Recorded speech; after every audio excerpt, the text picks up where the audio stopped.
समादरणीय धार्मिक सज्जन वृंद, आज हम यजुर्वेद के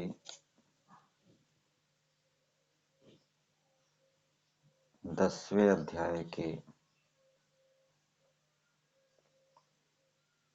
31वें मंत्र के ऊपर विचार करेंगे।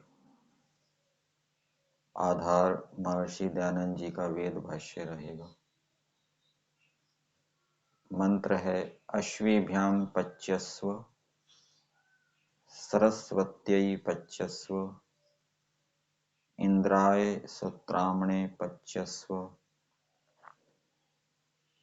वायुः पूतः पवित्रेण प्रत्यंक सोमो अतिश्रुतः इंद्रस्य युज्यः सखा।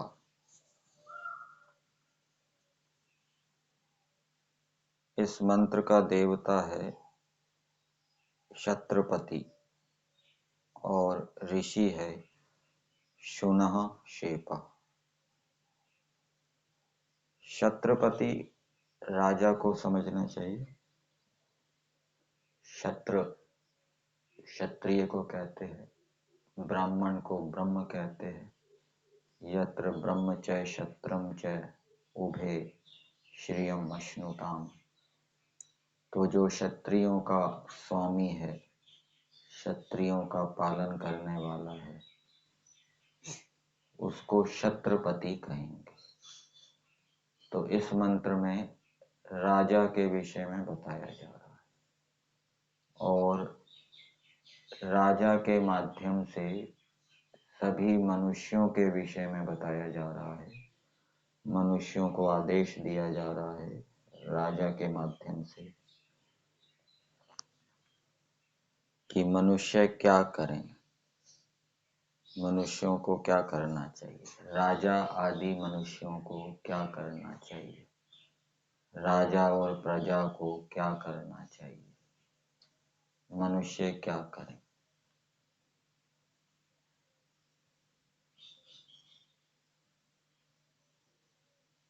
इसकी भूमिका में दिया है फिर मनुष्य कैसे होके क्या करें। मनुष्य कैसे हो फिर वो हो जाएं वैसे, तो फिर वो क्या करें। तो इस मंत्र के अंदर बताया कि मनुष्य क्या है, पके हुए फल के समान हो, कच्चे ना हो, वो पके, कच्चे ना रहें। जैसे जब फल पक जाता है तो वो सब प्राणियों को सुख देने वाला होता है, और जब फल पक्का नहीं होता, कच्चा होता है, तो उससे प्राणियों को सुख नहीं होता। और फल के पकने पर उसके अंदर अनेक दूसरी विशेषताएं उभर आती है जो कच्चे फल में नहीं होती। कच्चे फल का गुण अलग होता है, पके हुए फल का गुण अलग होता है।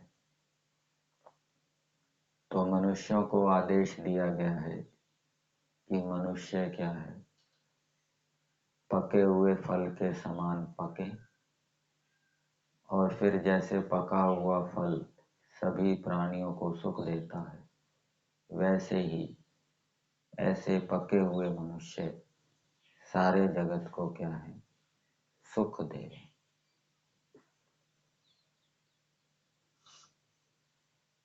पदार्थ में दिया है हे राजा तथा प्रजा पुरुषों।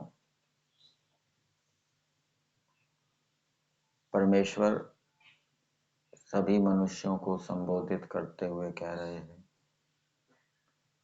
ये संबोधन मंत्र में नहीं है,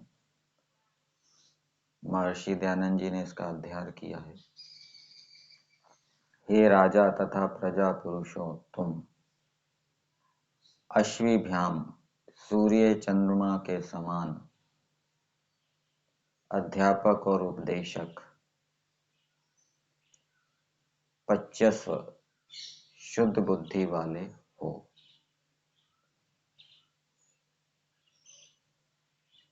सूर्य और चंद्रमा के समान अध्यापक और उपदेशक शुद्ध बुद्धि वाले हो। सरस्वत्यई अच्छी शिक्षायुक्त वाणी के लिए उद्यत हो। सूत्रामणे अच्छी रक्षा करने हारे इंद्राय परमेश्वरे के लिए पच्चस्व दृढ़ पुरुषार्थ करो। पवित्रेन शुद्ध धर्म के आचरण से वायु के समान पूता निर्दोष प्रत्यंक पूजा को प्राप्त। सोमा अच्छे गुणों से युक्त ऐश्वर्य वाले। अतिश्रुतः अत्यंत ज्ञानवान इंद्रस्य परमेश्वर के युज्य योगाभ्यास सहित सखा मित्र हो वो।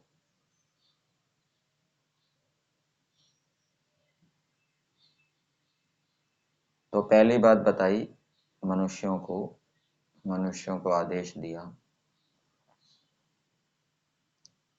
कि तुम ऐसे अध्यापक और उपदेशकों के माध्यम से शुद्ध बुद्धि वाले हो जो कि खुद शुद्ध हैं। सूर्य और चंद्रमा के समान, जैसे सूर्य और चंद्रमा प्रकाश से युक्त होते हैं, दीप्तिमान होते हैं, वैसे तुम भी उन अध्यापक और उपदेशकों से विद्या और शिक्षा प्राप्त करके ज्ञानवान बनो, शुद्ध बुद्धि वाले बनो, शुद्ध ज्ञान वाले बनो। ईश्वर के विषय में, संसार के विषय में और प्रकृति के विषय में और जीवात्मा के विषय में तुम्हारा ज्ञान क्या हो? शुद्ध हो। और उस शुद्ध ज्ञान को प्राप्त करने के लिए जो शुद्ध ज्ञान से युक्त सूर्य और चंद्रमा के समान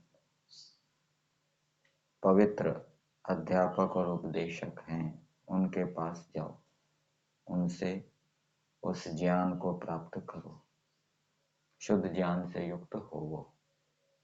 ये पहली बात बताई मनुष्यों को। तो अध्यापक और उपदेशकों के पास शुद्ध ज्ञान कब होगा? जब वो वेद आदि शास्त्रों के ज्ञान से युक्त होंगे, तब वो सूर्य और चंद्रमा के समान होंगे, शुद्ध बुद्धि वाले होंगे, शुद्ध ज्ञान वाले होंगे। और फिर उनके जो विद्यार्थी है वो भी क्या है? शुद्ध ज्ञान वाले होंगे। ये पहला आदेश दिया मनुष्यों को। फिर दूसरा आदेश दिया सरस्वत्यई पच्चस्व, अच्छी शिक्षा युक्त वाणी के लिए पच्चस्व उद्यत हो। ये मनुष्यों, तुम ऐसी वाणी को बोलो जो अच्छी शिक्षा युक्त हो, उसके लिए तुम तैयार हो। अर्थात अच्छी शिक्षा युक्त वाणी कब होगी? जब मनुष्य सुशिक्षा से युक्त विद्वानों के पास जाएंगे, उनका संग करेंगे, जो कि सुशिक्षित वाणी का प्रयोग करते हैं, तो उनके संग से वो भी क्या है? अच्छी शिक्षा से युक्त वाणी को बोल सकेंगे।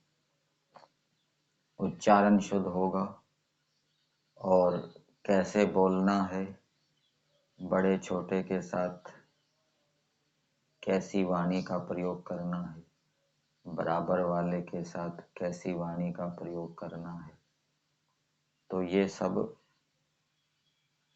सुशिक्षित विद्वानों के संग से प्राप्त करो। फिर तीसरी बात बताई, सूत्रामणे इंद्राय पच्यस्व। इंद्र का अर्थ किया है परम ऐश्वर्य। इंद्र शब्द के अनेक अर्थ होते हैं, यहाँ ऐश्वर्य अर्थ किया है। कर्ता में भी अर्थ होता है ऐश्वर्य को देने वाला। यहाँ कर्ता में अर्थ नहीं है, यहाँ भाव में अर्थ समझना चाहिए। तो परम ऐश्वर्य के लिए, और वो ऐश्वर्य कैसा है? अच्छी रक्षा करने वाला। उत्कृष्ट गुण कर्म स्वभाव परम ऐश्वर्य है, और उत्कृष्ट गुण कर्म स्वभाव मनुष्यों की क्या है? रक्षा करते हैं। आपत्तियों में, संकटों में उनकी रक्षा करते हैं, क्लेशों से रक्षा करते हैं। वो आपत्तियों, संकटों को सहन कर सकते हैं, उनका सामना कर सकते हैं।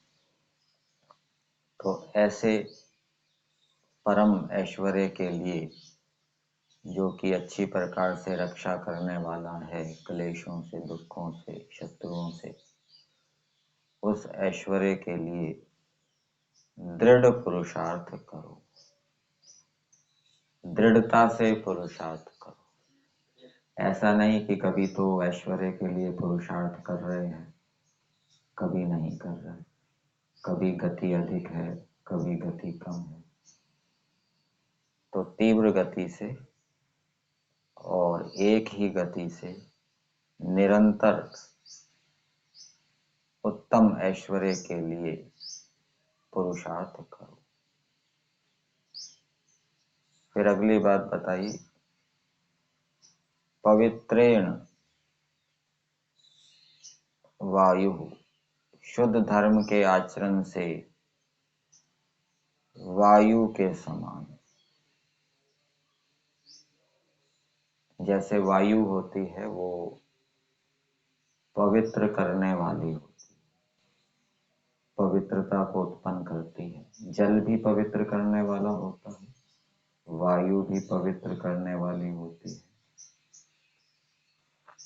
तो शुद्ध धर्म के आचरण से तुम भी शुद्ध हो, और शुद्ध होकर दूसरों को भी क्या है? शुद्ध करो, पवित्र करो। तो यहाँ पर धर्म का विशेषण दिया है शुद्ध, शुद्ध धर्म के आचरण से। क्योंकि धर्म के आचरण से मनुष्य क्या है? शुद्ध होता है। कब शुद्ध होता है? जब कष्ट सेवन में भी धर्म का आचरण करता है, तब उसके अंदर पवित्रता उत्पन्न होती है। विद्या तपोभ्याम भूतात्मा, तप से आत्मा क्या है? पवित्र होती है। और तप का क्या मतलब है? कष्ट सेवन में भी धर्म का सेवन करना। तो पवित्रेण वायु, शुद्ध धर्म के आचरण से तुम पवित्र बनो, और पवित्र बनकर फिर उस शुद्ध धर्म के उपदेश से दूसरों को भी पवित्र करो। पूतः निर्दोष, तुम्हारे अंदर कोई दोष ना हो। प्रत्यंग, पूजा को प्राप्त, और तुम पूज्य बनो, ऐसा व्यवहार करो। सोमः, अच्छे गुणों से युक्त ऐश्वर्य वाले बनो। फिर ऐसा सब होकर, ऐसा बनकर, अति श्रोतः, ये ईश्वर का विशेषण है। अत्यंत ज्ञानवान इंद्रस्य, परमेश्वर के युज्यः, योगाभ्यास सहित मित्र हो।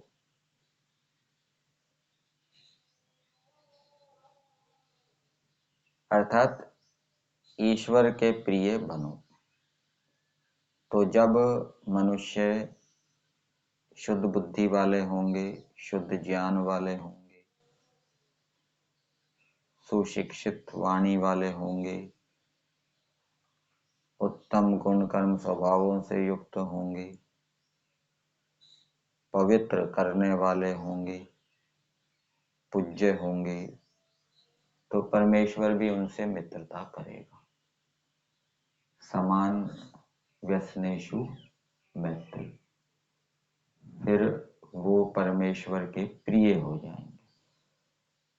तो ये अंतिम आदेश दिया कि मनुष्य क्या है, परमेश्वर के समान उपर्युक्त विशेषताओं को धारण करके परमेश्वर के मित्र बने, परमेश्वर के प्रिय बने। और जब परमेश्वर के मित्र बनेंगे तो जिस कार्य की सिद्धि के लिए वो पुरुषार्थ कर रहे हैं और ईश्वर से भी प्रार्थना कर रहे हैं, तब परमेश्वर क्या है, उनको सहायता देगा। इस मंत्र के भावार्थ में दिया है, मनुष्यों को चाहिए कि सत्यवादी धर्मात्मा आप्त अध्यापक और उपदेशक से अच्छी शिक्षा को प्राप्त हो, शुद्ध धर्म के आचरण से अपने आत्मा को पवित्र, योग के अंगों से ईश्वर की उपासना और संपत्ति होने के लिए प्रयत्न करके आपस में मित्र भाव से वर्ते। तो पहली बात बताई, सत्यवादी धर्मात्मा आप्त अध्यापक और उपदेशक से अच्छी शिक्षा को प्राप्त हो। मंत्र में जो दिया, अश्विभ्याम पच्यस्व, अश्विभाम का क्या अर्थ किया पदार्थ में, सूर्य और चंद्रमा के समान अध्यापक। तो सूर्य और चंद्रमा के समान अध्यापक कैसे होते हैं, सत्यवादी होते हैं, धर्मात्मा होते हैं, आप्त होते हैं। सूर्य और चंद्रमा के समान उपदेशक, सूर्य और चंद्रमा के समान उपदेशक कैसे होते हैं, सत्यवादी, धर्मात्मा और आप्त। तो ऐसे अध्यापक और उपदेशकों से शुद्ध बुद्धि को भी मनुष्य प्राप्त करें और सुशिक्षित वाणी को भी प्राप्त करें। शुद्ध बुद्धि से युक्त हो, सुशिक्षित वाणी से युक्त हो। फिर आगे जो भावार्थ में दिया, शुद्ध धर्म के आचरण से अपने आत्मा को पवित्र करें। ये जो दिया मंत्र में, पवित्रेण वायु पूता, तो इसका तात्पर्य भावार्थ में दिया, शुद्ध धर्म के आचरण से अपने आत्मा को क्या है, पवित्र करें। पदार्थ में दिया है, वायु के समान होवे। वायु के समान, जैसे वायु पवित्र करने वाला होता है, तो वायु के समान पवित्र करने वाले बने। तो पवित्र करने वाले तभी बनेंगे जब स्वयं पवित्र होंगे। फिर आगे दिया है, योग के अंगों से ईश्वर की उपासना।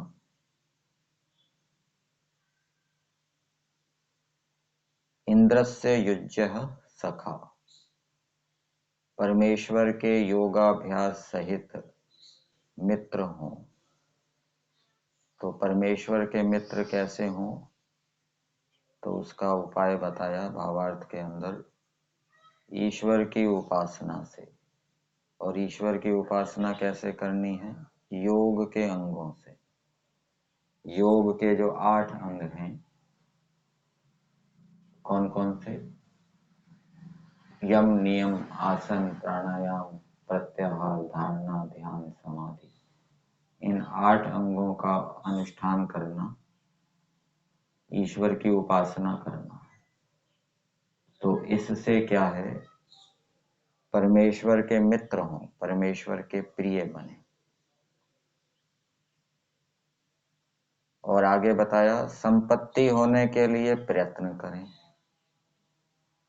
मंत्र में दिया, सूत्रामणे इंद्राय पच्यस्व, इसका तात्पर्य दिया, संपत्ति होने के लिए, उत्तम ऐश्वर्य लिया है। उत्तम ऐश्वर्य भौतिक संपत्ति भी हो सकती है, आध्यात्मिक संपत्ति भी हो सकती है, दोनों हो सकते हैं। तो संपत्ति होने के लिए प्रयत्न करें, फिर आपस में मित्र भाव से वर्तें। ये जो बात लिखी है ये मंत्र के पदों के अंदर नहीं है, लेकिन मंत्र का तात्पर्य यही है कि परमेश्वर के मित्र हों,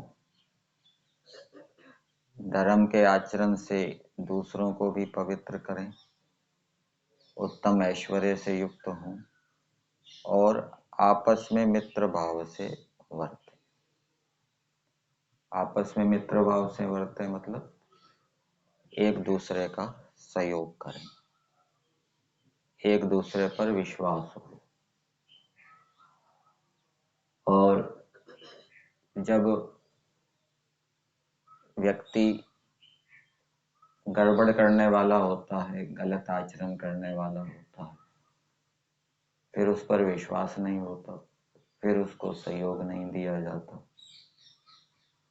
और जब अच्छा आचरण करने वाला होता है तो उसके ऊपर विश्वास होता है, फिर उसको सहयोग दिया जाता है। तो जब सब अच्छा आचरण करने वाले होंगे तो सबका परस्पर विश्वास होगा, सब परस्पर क्या है, एक दूसरे का सहयोग करेंगे। तो मनुष्य स्वयं अच्छे आचरण वाले बने, शुद्ध बुद्धि वाले बने, सुशिक्षित वाणी वाले बने, धार्मिक बने, दूसरों को भी बनाए। इस प्रकार जब सब अच्छे आचरण वाले हो जाएंगे तो उनमें परस्पर क्या है, मित्रता होगी। और कोई तो अच्छे आचरण वाला है, कोई अच्छा आचरण वाला नहीं है, तो वहां मित्रता नहीं होगी, क्योंकि मित्रता का भी नियम है, समान व्यसनेषु मैत्री। जिनके गुण कर्म स्वभाव एक जैसे होते हैं वहां मैत्री होती है। तो ये मंत्र का आदेश है मनुष्यों के लिए कि मनुष्य स्वयं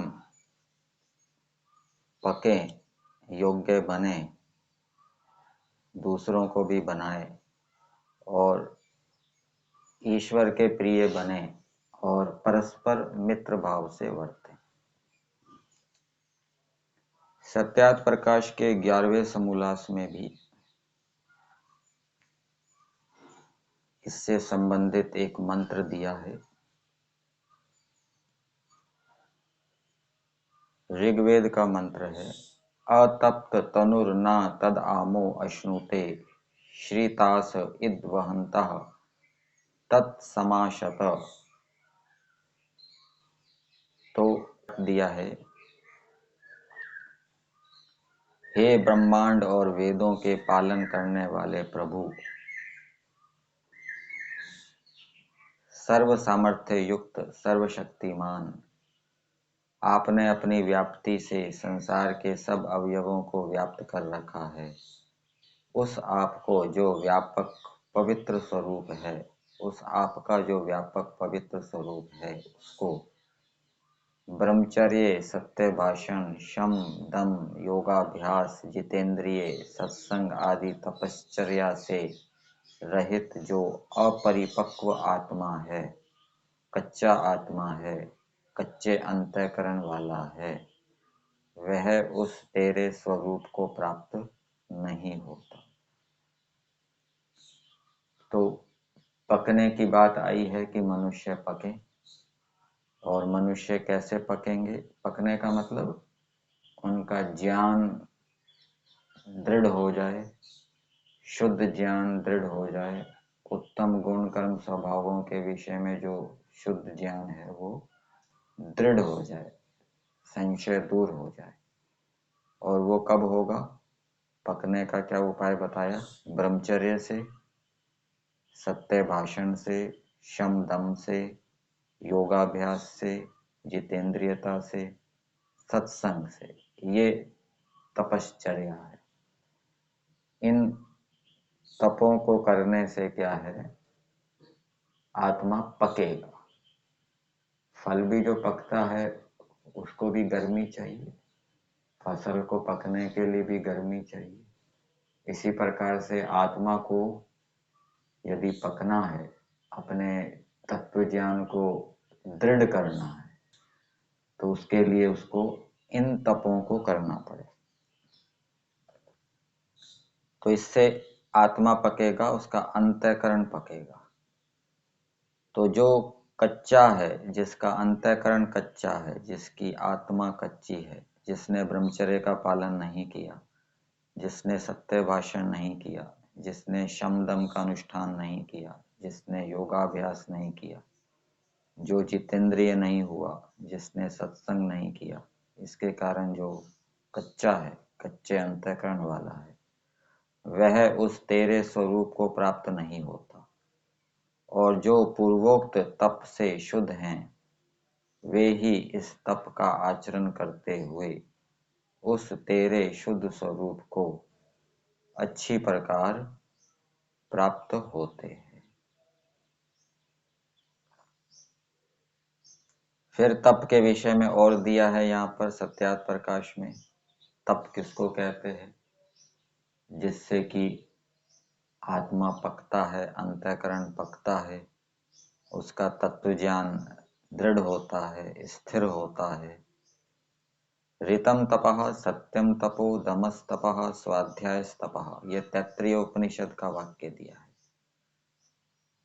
इसका अर्थ दिया है यथार्थ शुद्ध भाव, सत्य मानना, सत्य बोलना, सत्य करना, मन को अधर्म में न जाने देना, बाह्य इंद्रियों को अन्याय आचरणों में जाने से रोकना, अर्थात शरीर, इंद्रिय और मन से शुभ कर्मों का आचरण करना, वेद आदि सत्य विद्याओं का पढ़ना पढ़ाना, वेदानुसार आचरण करना आदि उत्तम धर्मयुक्त कर्मों का नाम तप है।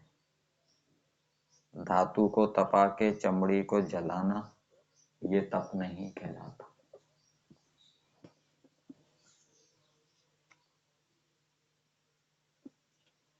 तो मंत्र का संदेश फिर से दोहरा लेते हैं। मनुष्यों के लिए परमेश्वर आदेश दे रहे हैं कि मनुष्य क्या है, शुद्ध ज्ञान से युक्त हो और उस शुद्ध ज्ञान को भी वो दृढ़ करें, पकाएं।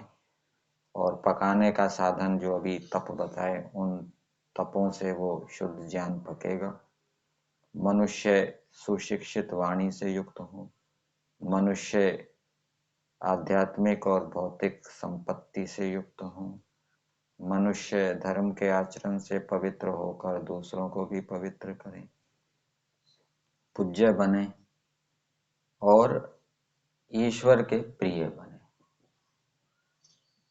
अपने समान दूसरों को भी बनाए, जिससे कि आपस में भी मित्रता का भाव बना रहे, सहयोग का भाव बना रहे और ईश्वर से भी सहयोग मिलता रहे। तो ईश्वर को भी मित्र बनाए, ईश्वर के भी प्रिय बने। तो ऐसा जो मनुष्य होता है, ऐसे जो मनुष्य होते हैं, वो क्या है, संसार के अंदर सुख को प्राप्त करते हुए अपने चरम लक्ष्य मोक्ष की ओर अग्रसर होते हैं। अंततः फिर वो मोक्ष को प्राप्त कर लेते हैं। यहीं तक।